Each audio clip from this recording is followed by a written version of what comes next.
Welcome. My name is Jen K.C. I'm the program director at Silver Lake, and I'm very excited to have Adam Smedberg with us today from Church World Services. Church World Service is an organization that provides relief efforts all over the world and locally. So Adam will talk more about this, but when we have a big hurricane or something in the United States, Church World Service is there helping the people who are dealing with that. So some of their efforts are local and some of them are more global. We've been working with Church World Service at Silver Lake for a number of years. If you've come in the past couple of years, you may have remembered bringing items to make a hygiene kit, or a few years back, we were doing the school kits with the backpacks.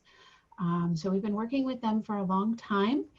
And Adam last summer came to camp and offered a great in-person program for a lot of our conferences to learn more about what sorts of help Church World Service provides all over the world.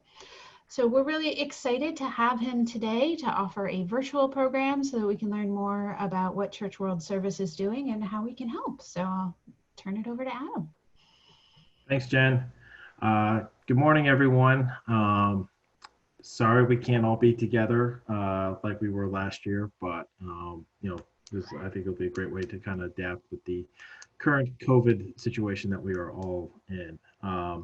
So I have been with Church World Service now going to my 4th year. We are a global agency dedicated to supporting our most vulnerable neighbors. These include supporting refugees, both internationally and domestically. We work with communities that are impacted by natural disasters. So those are hurricanes, earthquakes, tsunami, anything like that, both domestically and internationally. And then finally, we also work to provide sustainable hunger and water solutions in developing countries.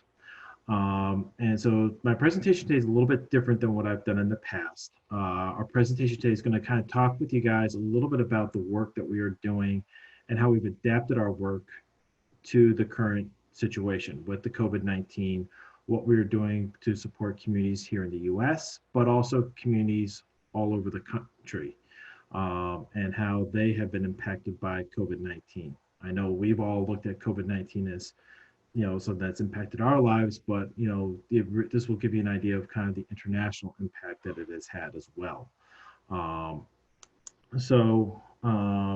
We're going to do that, and then at the end, I do have a fun little virtual quiz to go over with you guys. We were going to try to use Kahoot, but the program wasn't working for us, so we have another one that we used called CrowdPurr, and so I'll go over all that with you guys at the end, and how to pull it up, and then we'll do the quiz. It's just like Kahoot though, so it's the same thing, just a different program. So let's give me 1 second here. There we go.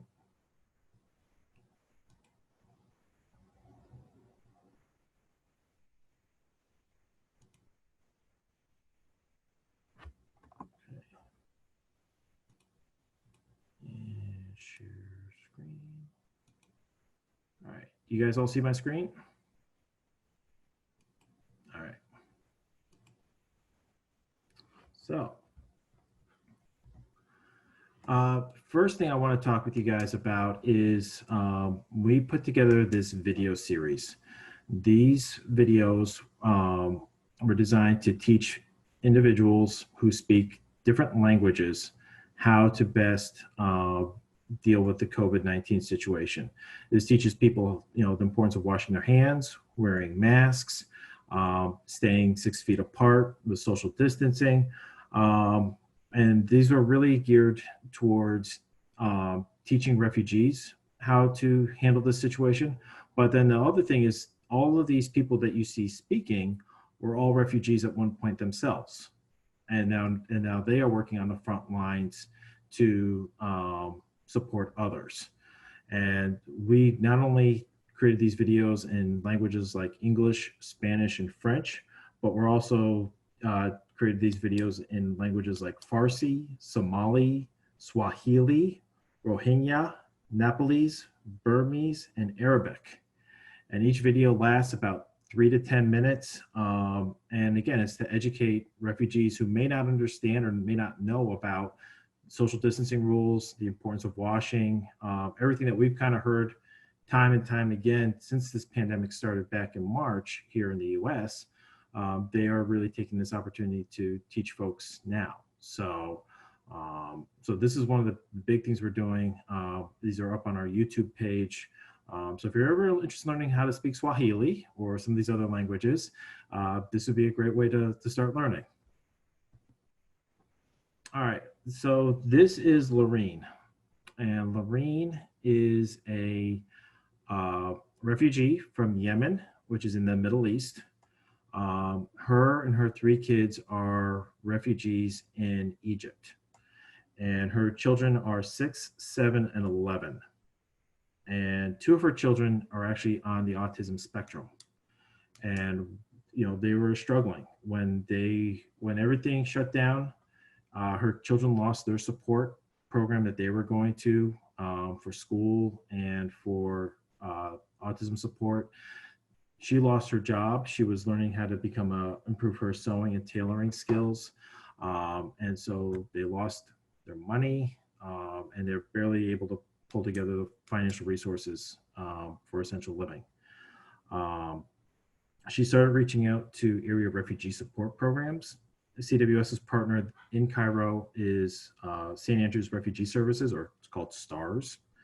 And one of the things that we were able to help provide were these kits, and you can kind of see the bag in her hand with the supplies. These supplies, these were arts and crafts supplies that she was able to take home and do at home with her kids. They included supplies like paint, ingredients to make slime, glittery foam, scissors, coloring books, and coloring pencils. They also included snacks and information about COVID-19. When parents came to pick up the supplies, the STARS teams also checked on them to see how these parents and families were handling the pandemic and what activities and different materials they would need to help stay with their kids or entertain their kids. STARS has been working with refugees now for decades, and clients have been able to receive an array of support, including legal aid, medical support, educational support, counseling, and other services. During this pandemic, the team has expanded parts of STARS programming to meet new needs, including the distribution of more than 2,000 packages of food and hygiene supplies and $20,000 in cash grants to help refugee families pay rent and basic needs. And so these are ways that we were able to step in and help refugee families internationally. And now we're going to go over to a YouTube video. We've got a couple of these, and these are going to hear me talk a little bit, but now you get to actually hear from some folks who actually are living in these countries and are seeing what's going on there. So we're going to take you over to Indonesia. Let's see here.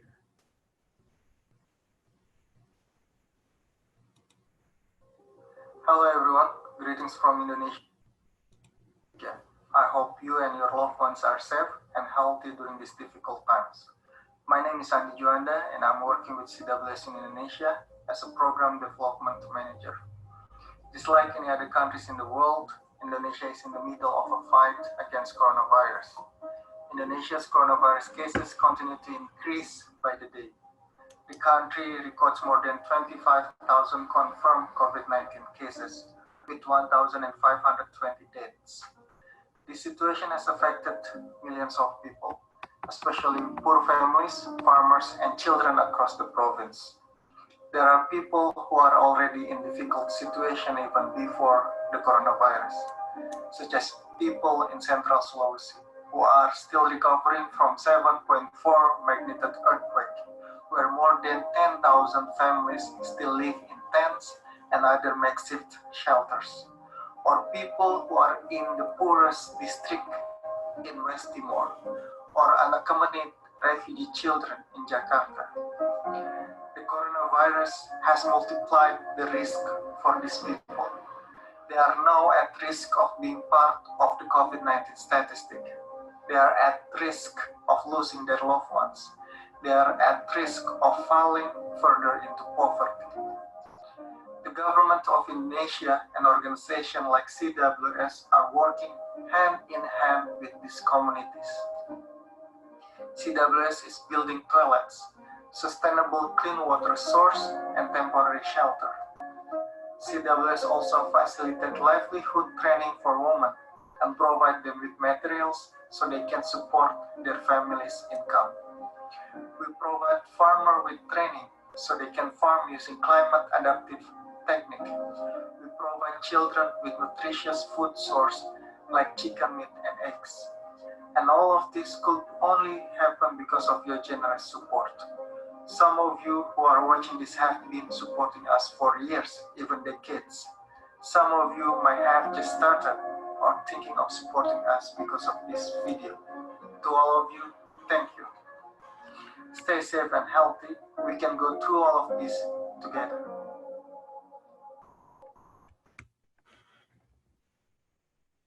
I don't know why Trump keeps popping up in my playlist, but all right. So Indonesia has been one of our key areas that we work in at CWS. For those of you who were with me last year, you may have heard me talk about Tanti and her and her family rebuilding their home after the earthquake and tsunami hit last year. And now these are families who are having to deal with this COVID-19 situation. Now we're going to go over to Thailand, and you see those bags there on the bottom. What do you think is in those bags? You can come off mute.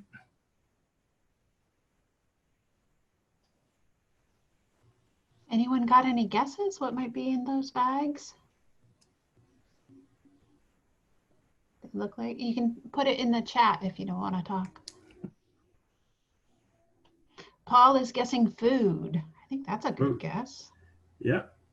So that is, it's a program we're doing with refugee villages in Thailand along the Myanmar border.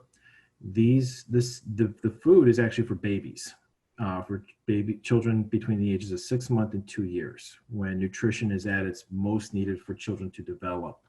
And this doesn't replace the food that children would normally eat. This is a supplement to have in addition to the food that they would eat. And so this food will help children have a more nutritious and balanced diet growing up. We were able to distribute food to 200 families in a refugee camp in Thailand just before the COVID situation started.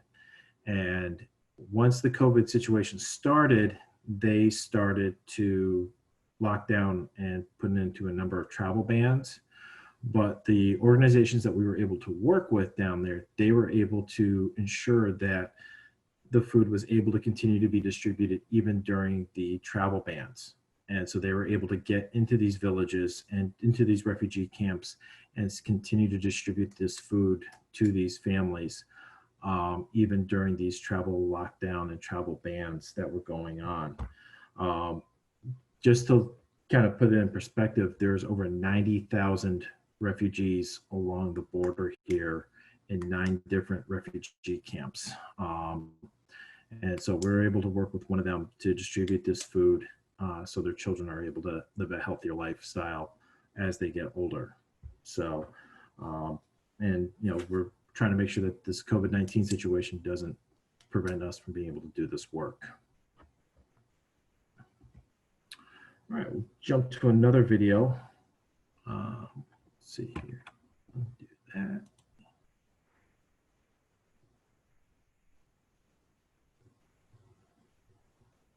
Yeah, you're gonna hear from Cambodia. Hello, my name is Sutia and I am the program director for CWS in Cambodia. I'd like to share with you about the COVID-19 situation and how this pandemic has had impact on the life and livelihood of the rural poor community that we are working with.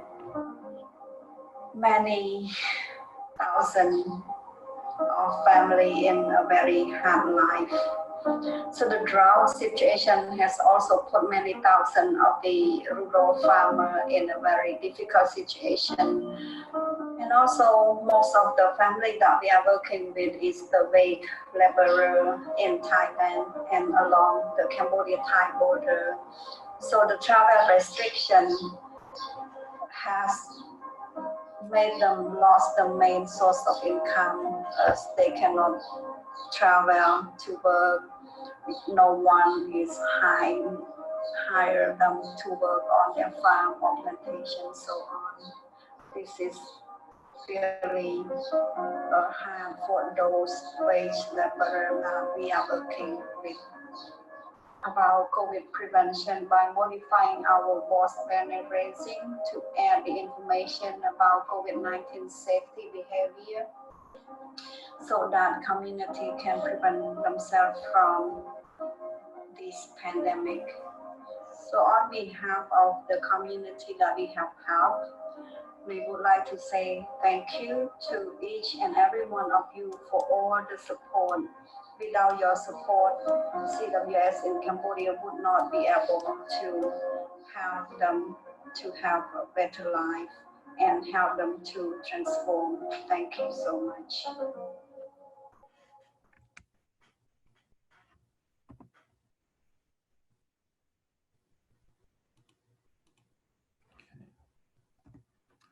We're going to come over here now and talk a little bit about the work being done in Central America.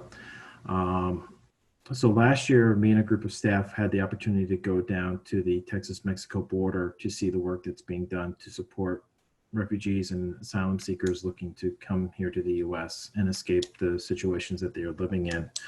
The borders have since been shut down because of the COVID-19 situation. But we are working with a shelter group in Mexico to provide cash grants to help refugees and migrant families who are looking to come here. These cash grants that we've been able to provide have helped 14 out of 23 shelters across Mexico and provide things like cleaning materials, cleaning supplies, including soap, hand sanitizer, paper towels, and chlorine. One of the shelters reported that they were able to use all the cleaning supplies to clean their main shelter space, as well as the bedrooms that 18 families are currently using. Shelters were also able to purchase food. The shelters who did that were able to use the grants to provide meals to families in transit across Mexico. One program in Mexico City made food packages to deliver to families who were applying for asylum in Mexico, and many families who had faced layoffs during this crisis. They also were able to purchase medical items. Shelters have been stocked on supplies to prevent the spread of coronavirus, including masks, thermometers, alcohol wipes, and gloves. They're also sharing information with the clients to protect their health. Some shelters have printed informational posters to kind of help explain to folks what's going on. And one shelter was able to help make sure that clients who looked like they were testing positive for coronavirus were able to get to the hospitals and health centers that were nearby to get the medical attention that they needed. So this is a big part of trying to help families in Central America. And now I want to share what we're doing in Haiti.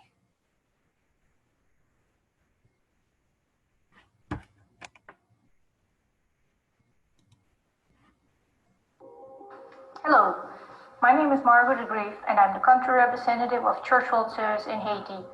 I'm talking to you today from my home in Kenskoff to share a few things with you that you should know about CWS programs in Haiti and COVID-19. As of last week, 43 cases of coronavirus had been registered in Haiti, and 3 people had died. While that may not seem to be a high number, you have to take into account that testing capacity is very limited here. Haiti has been in a political crisis since July 2018, escalating in a countrywide lockdown lasting from September to December 2019.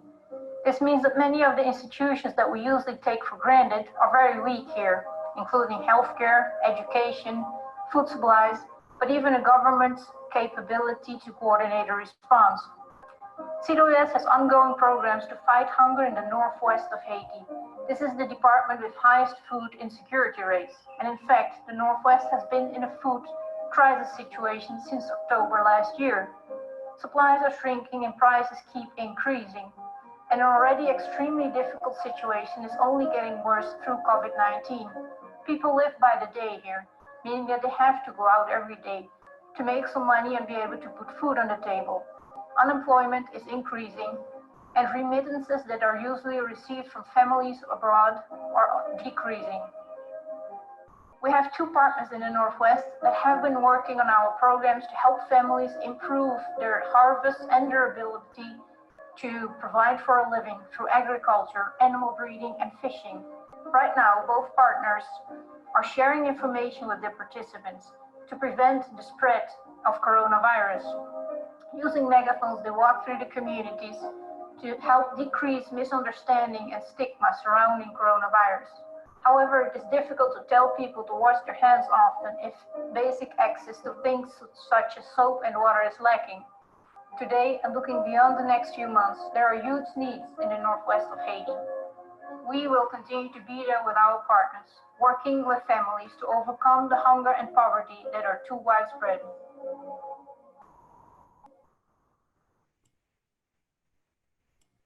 All right. So you've heard a lot of international programs that we're doing. Now we're going to, can you hear me better now? Okay. So you've heard a lot of our international programs that we're involved with to work with communities on this COVID-19. Now we're going to bring it here to the US. I want to just share two quick stories with you here on what we're doing here in the US. This is down in North Carolina, where we are working with farmer. So farming is considered very much an essential program, essential work here in the U.S. And many of the farms are worked on by what are called laborers. Many who are international, they're migrant laborers or seasonal laborers, and so with things the way they are, many of them have been losing hours and therefore losing wages. So this is down in North Carolina where we were able to step in and help over 200 families with cash grants of over $200 each to help them pay rent and utility bills, to help them have a more financial security right now through this COVID situation. And help families build back their lives a little bit. These are all families with children and who are, day laborers. And finally, we'll bring it here a little local, more local here in New England. We worked with a church out in Rhode Island every year on a blanket Sunday program, and where they raise money to get blankets and distribute them to a local shelter in their community. And usually they get their blankets in quarterly installments from me. However, with everything shut down, they had the Rhode Island Emergency Management Agency reached out to them and asked them for blankets for 3 temporary shelters that they were building.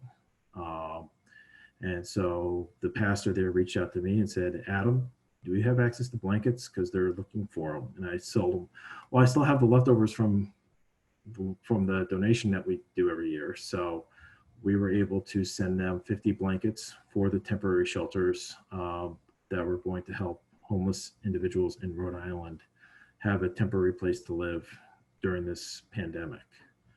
And so we've been able to continue to try to help our families and vulnerable neighbors here in New England and here in the US, as well as those all over the country, all over the world, like you heard me talk about, or heard some of the other folks from some of our partnering countries. So that brings me to the end of my little presentation for you guys. You ready to do a little quiz on it? I am. You guys ready? All right. Yeah, thumbs up, Paul. Excellent. There you go. There you go. Okay, question 2.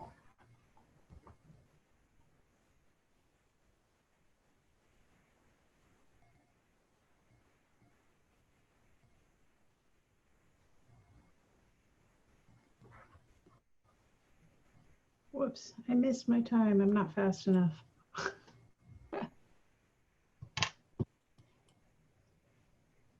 All right, question 3. Oh, what happened there? Question 3. Yeah, Paul, I'm finding I have to refresh in between each question. But if you want, if you're not able to get the answers on there, if you want to put them in the chat or unmute and yell them out now that we can see them. So I think Lorene did not get an iPhone She did not. in her package. All right. Question 4. What is CWS not building in Indonesia? Sustainable clean water, toilets, temporary shelters, or monuments? What do you guys think? You guys can unmute yourselves. All right, Paul's having more luck now with refreshing it. Okay. Good. All right. Question 5. In Thailand, about how many refugees live on the Myanmar border? Ooh, I don't remember that one.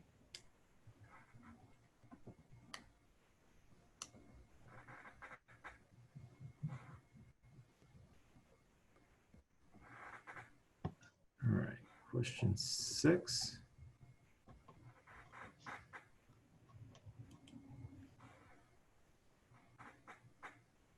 Cambodia, what natural problems are the farmers facing in addition to COVID-19? Earthquakes, drought, tsunami, or flooding?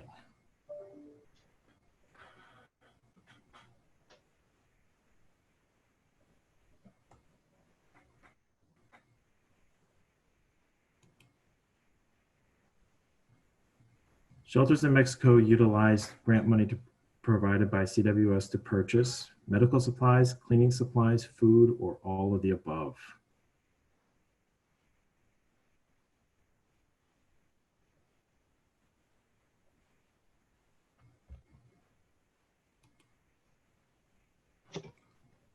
In our video from Haiti, what tool did Margot say they were using to dispel misinformation on COVID-19? Megaphone, radio, newspapers, iPads, or iPhones?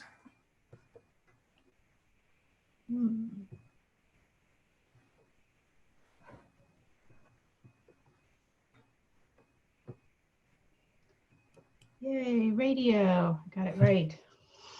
How many seasonal labor families was CWS able to help through East Coast in North Carolina?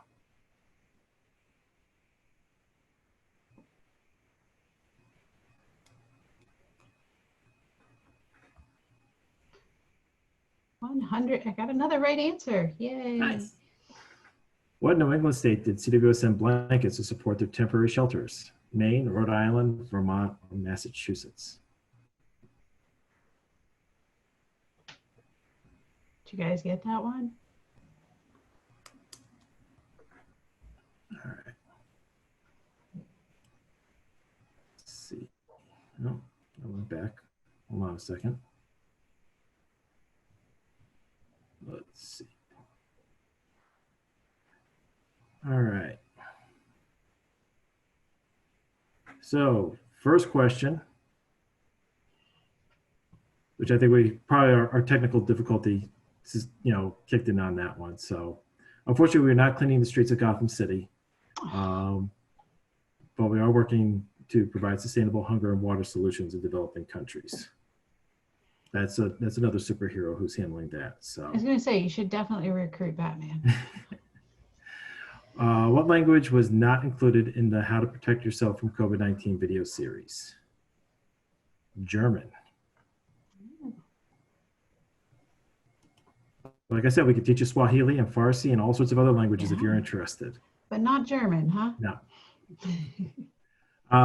What was not included in the package stars provided to Lorraine? And that would be an iPhone. We did do the ingredients to make slime, coloring books and pencils, and snacks. So for her and her kids. So what are we not building in Indonesia? We are not building monuments.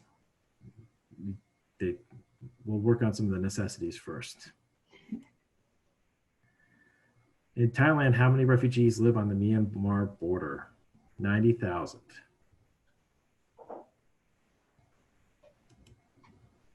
In Cambodia, what natural problems are the farmers facing in addition to COVID-19? They are facing a drought. They had the earthquake tsunami the year before. Shelters in Mexico utilize grant money provided by CWS to purchase all the above. In our video from Haiti, what did Margot say they were using to dispel misinformation on COVID-19? They are using a megaphone.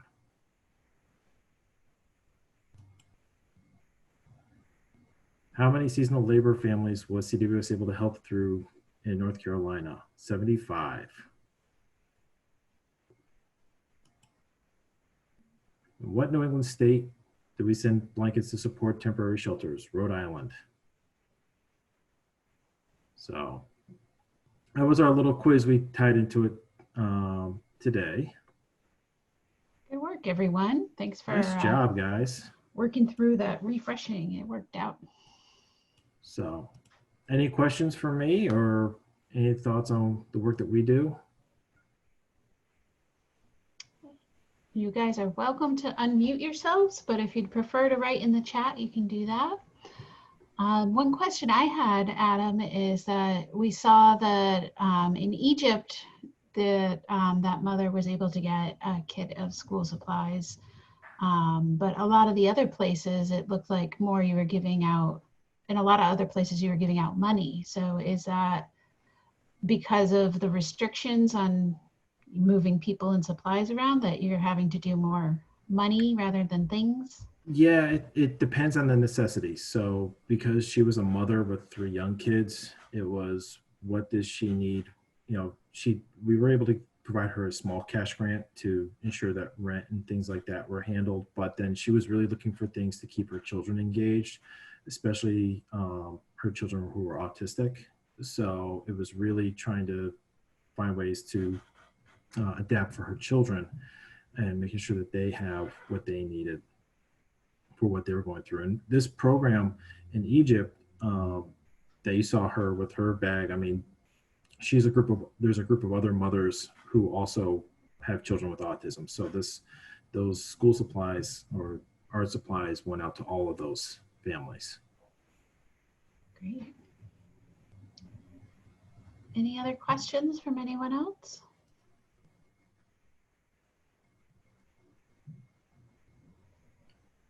Guys, well, hopefully we'll get a chance to see you guys in person next year, you know, at Silver Lake. We'll just knock on wood and see how everything goes.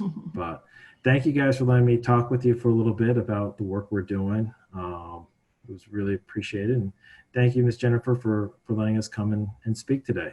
Yeah, we're so glad to have you as part of our Week 2 Love Your Neighbor program. So you guys had the chance to see some of our neighbors in Adam's videos and think a little bit about how we can help people out. So it's been great having you all here. And if you have other questions that come up, just let us know. You can email me and I can get it to Adam. And you can also check out the Church World Service website, which is cwsglobal.org, and learn more about what's going on there. And hopefully next year we'll be back in business assembling hygiene kits and helping all our neighbors in need all over the world. Yep. Thank you. All right. Thanks, everyone. Enjoy the rest of your day. Maybe I'll see you later. Thank you. Bye, guys. Bye. Thanks, Adam. Thank you.